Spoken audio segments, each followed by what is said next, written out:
Depuis 1993, les théories avancées par les experts sont remises en cause.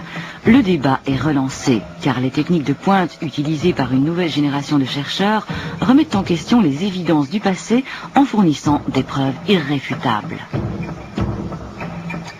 Ce qui est en jeu ici, c'est l'histoire de la civilisation. Les choses ne sont pas linéaires depuis ce stupide homme des cavernes jusqu'au génie que nous sommes, avec nos bombes à hydrogène et nos dentifrices à rayures. Pour moi, il ne fait aucun doute que les Égyptiens étaient les héritiers d'un antique savoir et d'une antique sagesse. C'est absurde de dire, comme le font les égyptologues, que ces monuments datent de la genèse d'une civilisation. À mon avis, ces monuments signifient la fin de quelque chose, plutôt que le début de quelque chose. Il y a la grande qualité astronomique des pyramides, l'alignement stellaire des puits. Tout nous laisse à penser que la réponse n'est pas ici-bas, mais là-haut. Contrairement aux égyptologues conventionnels, Robert Bauval et Graham Hancock ne cherchent pas des objets enfouis dans le sol. Ils utilisent un ordinateur pour reconstituer le ciel des temps passés. Regarde, c'est tout à fait surprenant. Tout l'agencement indique la date de 10 500 avant Jésus-Christ. Un autre chercheur, John West, a utilisé la géologie pour arriver à la même conclusion. Cette science indique que le grand sphinx de Gizeh a été arrosé durant de nombreux siècles par de fortes pluies. Quand ces pluies sont-elles tombées pour la dernière fois en Égypte? Plus depuis 12 000 ans. Les géologues donnent raison à John West, aux grandes dames des égyptologues. Le journaliste Paul Roberts a couvert les débats. West est un véritable cauchemar pour les experts. Voici quelqu'un qui sort de l'ombre avec une théorie bien pensée, bien présentée, décrite avec cohérence et bien expliquée, regorgeant de données irréfutables. Et il vous coupe l'herbe sous le pied. Comment les experts réagissent-ils? Ils l'ignorent, en espérant qu'il va s'en aller. Mais ce n'est pas le cas. Ce phénomène d'érosion a toujours été bien visible. Pourquoi personne n'y avait-il fait attention avant? Personne ne cherchait à le voir. C'est un peu comme quand vous cherchez des pommes de terre, vous pouvez traverser un champ rempli de diamants sans les voir. La géologie était considérée comme secondaire. Personne ne cherchait les traces d'érosion. Personne ne les trouvait.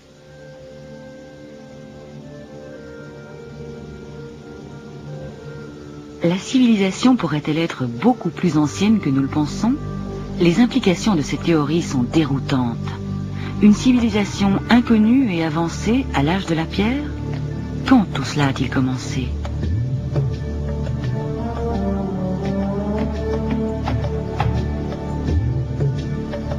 Les égyptologues fixent le début soudain de l'histoire d'Égypte à environ 3000 avant Jésus-Christ. Avant cela, disent-ils, la vallée du Nil n'était peuplée que d'immigrés primitifs venus du désert du Sahara.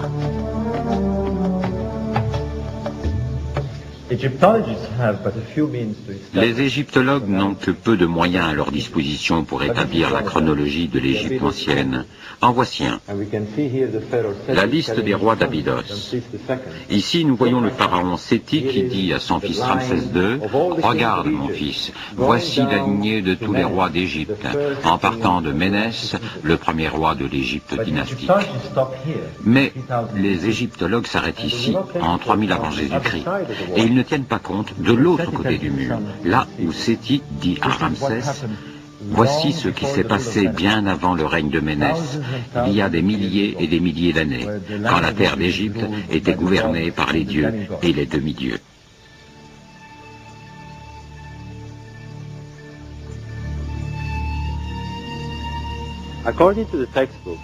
Les livres d'histoire enseignent que l'Égypte vient à peine de sortir de l'âge de la pierre quand soudainement, en un tournement, elle est capable de produire ces structures énormes et parfaites. Et tout ça pourquoi? Pour couvrir le corps d'un roi défunt. Cette théorie du tombeau uniquement ne tient pas debout. En dépit de 100 ans de recherche scientifique, de nombreuses questions essentielles se posent encore. Par exemple, seuls 3 rois de la 4e dynastie de Pharaon ont érigé ces monuments le temps d'une vie. Qu'est-ce qui les a poussés à entreprendre un type de construction inédit et qui le resterait par la suite? En fait, les pyramides semblent émerger d'un trou noir dans l'histoire de l'architecture. Ces montagnes de briques en train de s'effriter datent de la 3e dynastie, ces gravats de la 5e. C'est comme si la 3e dynastie avait construit la Forte et la 4e la Porsche. Puis, pour l'une ou l'autre sombre raison, la 5e dynastie en serait revenue à la bicyclette. Vraiment, ça n'a aucun sens. Les monuments de Gizeh présentent des caractéristiques inattendues. Ils sont situés avec une précision miraculeuse, à cheval sur le 30e parallèle. Est-ce une simple coïncidence? Ces gens connaissaient-ils la forme et les dimensions exactes de la Terre? Tout aussi miraculeusement, ces structures gigantesques sont impeccablement alignées suivant les points cardinaux, est-ouest et nord-sud.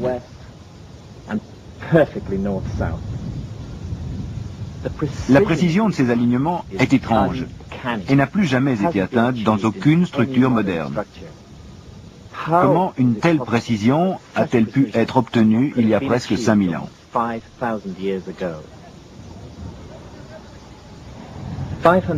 Il y a 500 ans, notre propre civilisation n'était même pas sûre que la Terre était une sphère.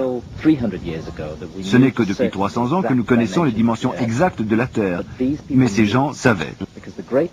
En effet, la Grande Pyramide est le modèle mathématique de l'hémisphère nord à l'échelle de 1,43/200.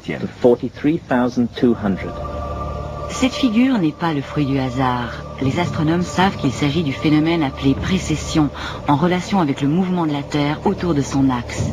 La Grande Pyramide incorpore la valeur transcendante du nombre pi, qui représente le rapport constant du diamètre d'une sphère à sa circonférence, la base des mathématiques poussées. Il est évident que nous avons ici un système très avancé de mathématiques et de technologie, datant d'une époque où, en principe, cela n'existait pas. Pour obtenir ces résultats, les bâtisseurs du passé ont dû avoir recours à une pente de 52 degrés, la seule qui convenait. Est-ce que ce sont vraiment des coïncidences? La précision de ces monuments est presque obsessionnelle. Prenez les côtés de la Grande Pyramide. Chacun fait 227 mètres de long, et pourtant la différence moyenne de longueur entre eux n'est que d'à peine 12 cm. Cela fait 0,01%. Une telle précision est inégalée de nos jours. Difficile d'imaginer que ces monuments sont l'œuvre de primitifs tout juste sortis de l'âge de la pierre. Pour moi, ça ne fait aucun doute. Cette précision d'exécution est porteuse du message des anciens. Nous n'étions ni des fous, ni des simples d'esprit qui dansaient en face de prêtres superstitieux. Nous allons vous montrer notre savoir et notre précision. Rien n'a été fait par hasard, prenez-nous au sérieux.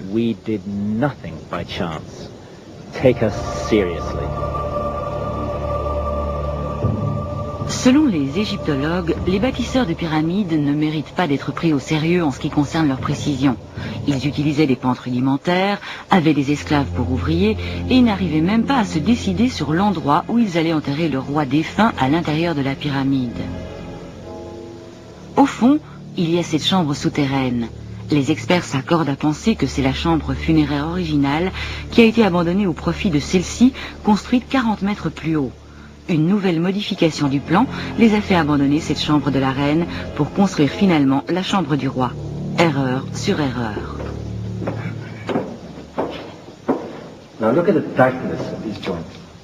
Voyez comme ces joints sont minces, impossible d'y introduire une lame de rasoir. C'est certainement la preuve d'une technologie avancée et d'une préparation méticuleuse. Ces bâtisseurs n'utilisaient pas le travail des esclaves et ne commettaient pas d'erreurs bizarres. Et ce n'étaient sûrement pas des gens qui changeaient d'avis sur l'emplacement d'une chambre funéraire dans la pyramide. Changer le plan intérieur une fois, c'est une aberration technique. Mais le changer deux fois, c'est tout bonnement inconcevable.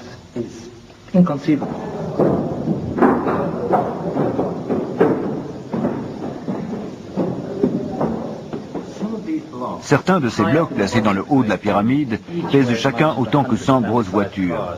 Les égyptologues se sont étonnamment peu concernés par ce fait, mais honnêtement, pas nous. Je suis ingénieur et je peux vous dire qu'il faut une grue spéciale pour soulever des blocs de cette taille. Alors un peuple qui n'avait pas ce genre de machine, qui ne disposait même pas de la plus élémentaire des poulies ou des roues, comment s'y est-il pris? En se servant de simples outils en cuivre?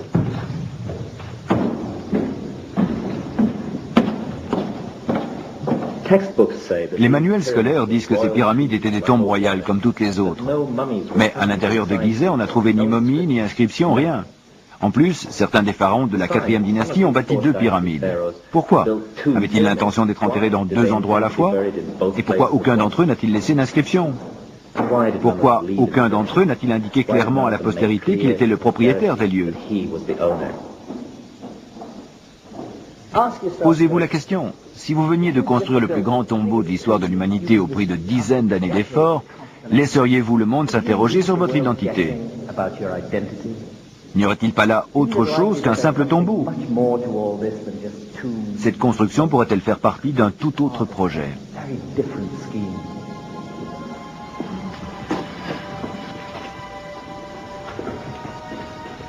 La chambre du roi, le saint des saints, la chambre de tous les mystères.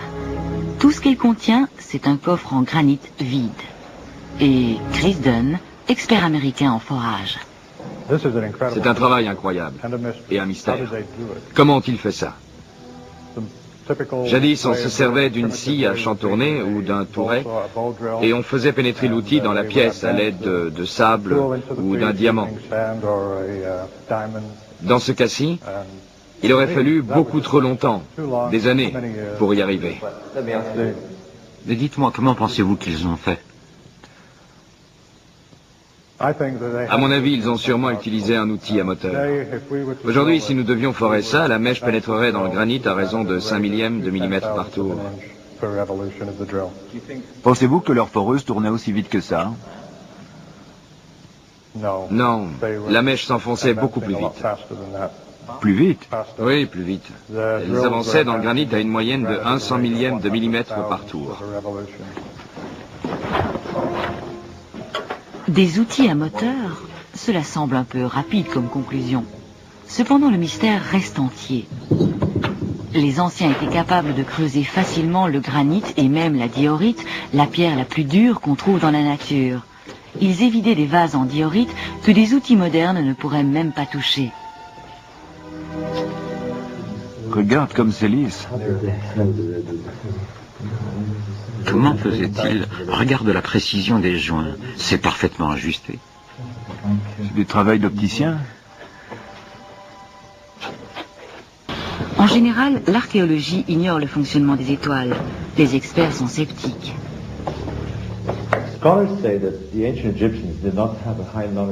Les savants disent que les anciens Égyptiens n'avaient pas une grande connaissance de l'astronomie, mais ici, nous avons la preuve que le ciel les fascine et qu'ils le connaissent parfaitement. Voici les constellations du zodiaque: le lion, le taureau, les poissons, et voici la constellation d'Orion et l'étoile Sirius.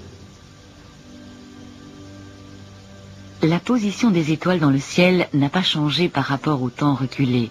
C'est dû à un phénomène appelé précession. La Terre fait un tour sur elle-même tous les jours. Mais en plus, son axe tourne en oscillant tous les 26 000 ans, comme un grand seau. Sur Terre, cette lente oscillation donne l'impression que les constellations voyagent à travers les cieux et le temps. Les égyptologues et ceux qui étudient les hiéroglyphes ignorent la précession. Mais sans cela, il est impossible de résoudre certains problèmes. C'est la précession qui est la clé du mystère des pyramides. La précession change l'altitude des étoiles que nous voyons dans le ciel toutes les nuits. Si on pouvait passer des millénaires sur Terre à regarder en l'air, on verrait les constellations se coucher et se lever tous les 26 000 ans grâce au lent mouvement de bascule de la Terre qui oscille. La lente oscillation de la Terre semble faire voyager les constellations à travers les âges. Les anciens Égyptiens accordaient une attention toute particulière à ce phénomène. Ils étudiaient le point où le soleil se levait, particulièrement au moment où la nuit et le jour sont de même longueur, c'est-à-dire le 21 mars, à l'équinoxe de printemps. Ils regardaient la constellation qui était derrière le soleil et notaient qu'elle changeait lentement au fil du temps.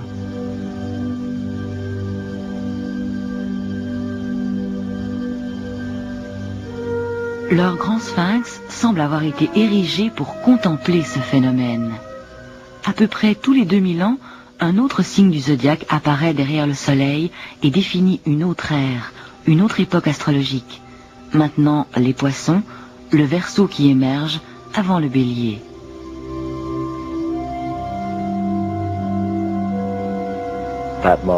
Ce moment avait une importance capitale pour les anciens. Nous appelons ce moment l'équinoxe vernal. Quand le Sphinx est censé avoir été bâti en 2500 avant Jésus-Christ, le soleil se levait dans la constellation du Taureau. Cela aurait été complètement stupide pour un pharaon de bâtir une balise équinoxiale en forme de lion à cette époque.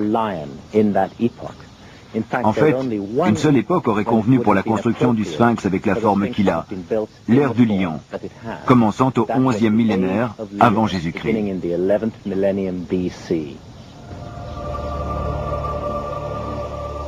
C'est là un mince faisceau d'indices qui nous ramène à la préhistoire, à l'âge de la pierre, des milliers d'années avant l'apparition supposée de toute civilisation humaine. Léger, tiré par les cheveux? Peut-être. Un autre chercheur arrive à la même conclusion, mais en partant d'une autre approche. John West, auteur et égyptologue indépendant, a découvert que les roches érodées par l'eau ont ici exactement la même forme que le pied du sphinx usé par le temps. Il ne faut pas être géologue pour comprendre ce qui a causé ce genre d'érosion. Seule l'eau de pluie qui arrosait les murs d'enceinte a pu sculpter ces contours arrondis.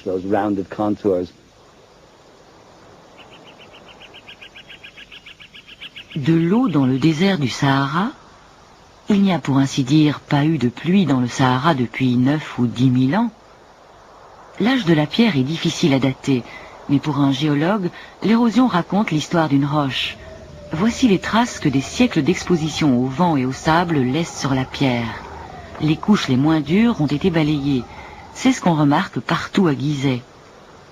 La seule exception, c'est le sphinx et les parois de la cavité dont il a été extrait. Ici, les roches semblent avoir été usées par des siècles de fortes pluies. Le résultat de cette usure, c'est un profil arrondi, ondulé, d'apparence très différente.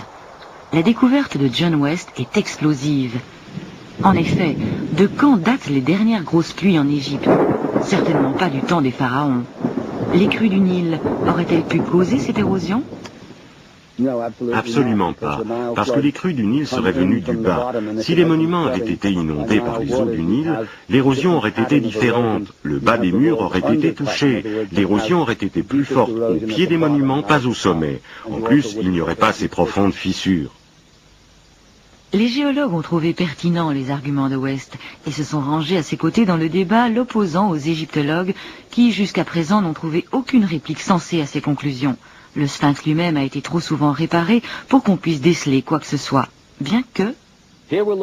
Ici, nous voyons un morceau des premières réparations. Vous voyez que 70 cm à 1 mètre de blocs ont été nécessaires pour remettre le sphinx dans son état initial. On dit que ces réparations ont été faites dans les 300 ans qui ont suivi la création du sphinx. Mais la question se pose, pourquoi aurait-il fallu réparer la sculpture sur 1 mètre après seulement 300 ans d'existence ? Les égyptologues prétendent que la pierre dans laquelle on a sculpté le sphinx est de si mauvaise qualité qu'elle s'est usée de 1 mètre en 300 ans. C'est là que surgit un autre problème.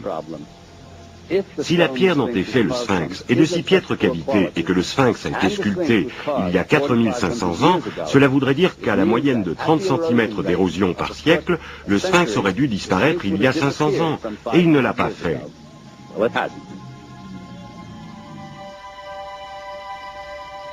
Quand de telles pluies ont-elles arrosé l'Égypte pour la dernière fois? Bien qu'il y ait eu d'autres longues périodes d'humidité, une seule époque est possible. Et curieusement, cette période correspond à celle que Hancock et Bauval retrouvent dans leur archéologie astronomique. C'est le lointain commencement des temps qu'on trouve dans les anciens mythes et dans le ciel.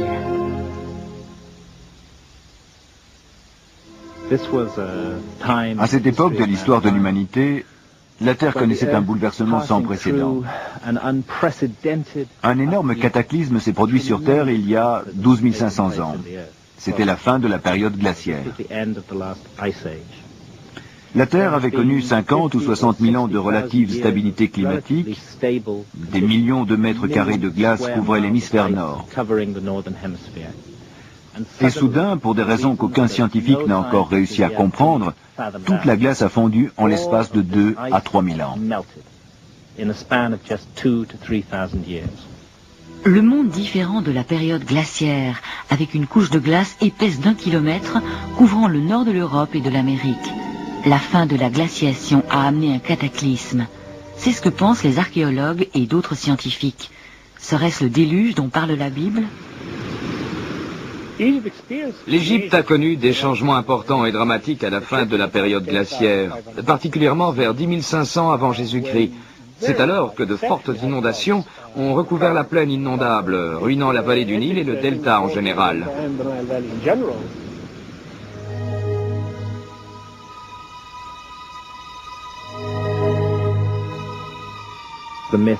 Les mythes parlent d'une civilisation qui commence à la fin d'un grand cataclysme. C'est le premier temps, la lointaine époque des dieux dont on parle dans les mythes. L'époque où tout a commencé. C'était vraiment le premier temps de l'humanité.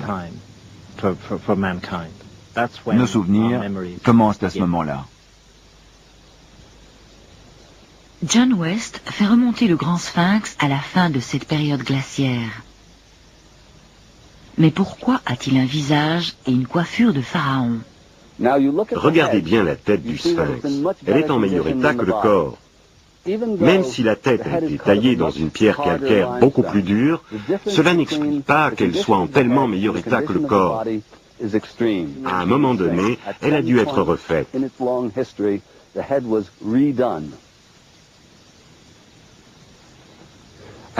À mon avis, voici l'histoire du sphinx. Le temps passait. Des changements climatiques amenaient des pluies torrentielles sur la région, marquant la fin de la période glaciaire. Les pluies ont érodé le lion jusqu'à en faire pratiquement ce que nous connaissons aujourd'hui. Quand les pluies ont cessé, les savanes se sont transformées en désert du Sahara. Le sable a enfoui la statue jusqu'au cou pendant des milliers d'années, protégeant ainsi le sphinx et les traces d'érosion par l'eau de pluie qu'on y lisait. Quant au visage du sphinx, il a continué à s'éroder et ils l'ont fait retailler à leur image. Le pharaon Képhren n'a pas construit le sphinx, il l'a restauré. Y a-t-il eu, oui ou non, une genèse de l'Égypte et de la civilisation humaine? Ces monuments ont vu passer des millénaires et ont gardé leurs secrets dans un silence majestueux. Bauval et Hancock voient les cieux et les constellations qui s'y reflètent. Les anciens astronomes ont inscrit une date étonnante partout, non plus en termes vagues, mais clairement et de manière détaillée.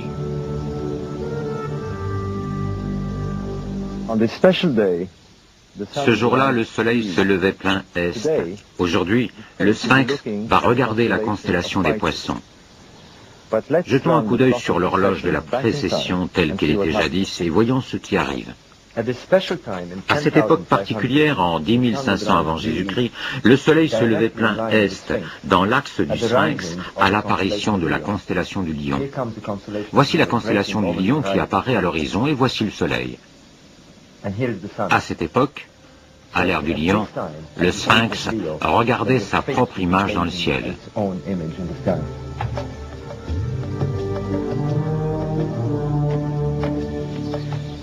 Si ça ne suffit pas à vous convaincre, il y a mieux. Pourquoi le sphinx est-il décalé vers la droite de l'axe principal est-ouest de cette pyramide? Et pourquoi cette chaussée est-elle inclinée vers le sud? Les anciens bâtisseurs de pyramides ne faisaient rien par hasard. Quelle est donc la signification de ce décalage? La chaussée est décalée de 14 degrés. Le sphinx se trouve légèrement à gauche. Pourquoi? L'ordinateur donne la réponse. Il nous montre que c'est ici que le soleil se lèverait dans la direction de la chaussée, 14 degrés vers la droite, dans l'exact alignement de la chaussée. Et qu'est-ce que nous avons ici? À gauche se trouve la constellation du lion. Comme on peut le voir, elle est à moitié cachée sous l'horizon, avec seulement la tête et les épaules qui dépassent. Voici ce qu'on voyait en regardant à l'est. le soleil levant dans la direction de la chaussée, et à gauche, le sphinx à moitié enterré dans le sable, avec la tête et les épaules qui dépassent. C'est exactement ce qu'on verrait quand la constellation du Lion émerge au-dessus de l'horizon, avec la tête et les épaules qui dépassent au-dessus de la ligne d'horizon.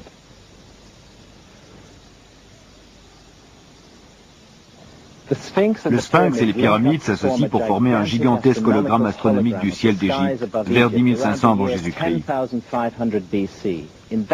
Ce sont les principaux corps célestes de cette époque qui sont représentés avec une extrême précision, sous tous les angles de vision et dans toutes les directions. Quand on se souvient de l'incroyable précision avec laquelle les bâtisseurs de pyramides travaillaient, il est impossible d'imaginer qu'une telle complexité soit le fruit du hasard. Ce que nous avons ici, c'est une référence très nette à cette époque, à 10 500 avant Jésus-Christ, presque 8000 ans avant le début supposé de la civilisation égyptienne.